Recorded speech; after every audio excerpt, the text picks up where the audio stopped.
Shalom, apa kabar saudara hari ini? Kiranya sehat, sukacita di dalam Tuhan. Dalam bulan kebangsaan ini kita akan merenungkan satu tema, cinta tanah air. Dua ayat firman Tuhan, yang pertama dari Yeremia 29 ayat 7. Usahakanlah kesejahteraan kota kemana aku membuangmu dan berdoalah untuk kota itu kepada Tuhan. Kemudian di dalam Amsal 14 ayat 34 dikatakan, kebenaran meninggikan derajat bangsa, tetapi dosa adalah noda bangsa. Saudara, tidak kebetulan kita dilahirkan dan besar di negeri ini. Pernahkah kita memikirkan dan bertanya, mengapa saya tidak ada di Amerika atau di Afrika?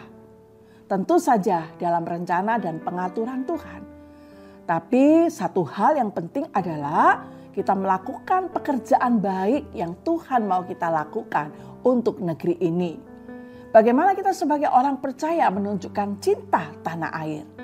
Apakah kita adalah orang-orang yang cinta tanah air ketika kita menyanyikan lagu Indonesia Raya?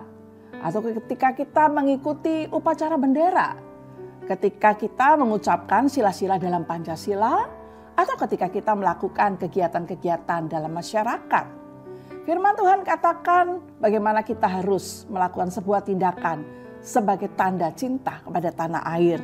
Dalam Yeremia 27 ayat 7 dikatakan, berdoalah untuk kota itu kepada Tuhan.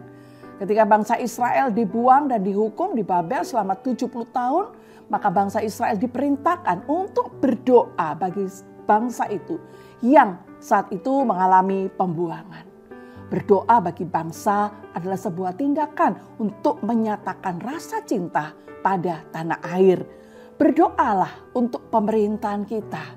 Di dalam Roma 13 Alkitab menulis pemerintahan ada dalam pengawasan dan izin Tuhan. Kita berdoa agar orang-orang ini diberi hati yang takut akan Tuhan dan menegakkan kebenaran. Dalam doa-doa harian kita, sisipkan pokok-pokok doa. Berdoalah untuk para pemimpin kita. Nehemia adalah contoh orang yang mengasihi bangsanya.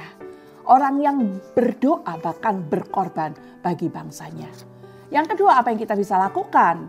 Di dalam Amsal 14 ayat 34, kebenaran meninggikan derajat bangsa tetapi dosa adalah noda bangsa. Apapun dan siapapun kita hari ini, profesi kita, apakah kita seorang pedagang, pengusaha, guru, dosen, dokter, pejabat, kita harus hidup dalam kebenaran dan melakukan kebenaran yang Tuhan minta. Ketika rakyat membayar pajak dengan benar, ketika pedagang berdagang dengan benar, dengan jujur, jangan menipu.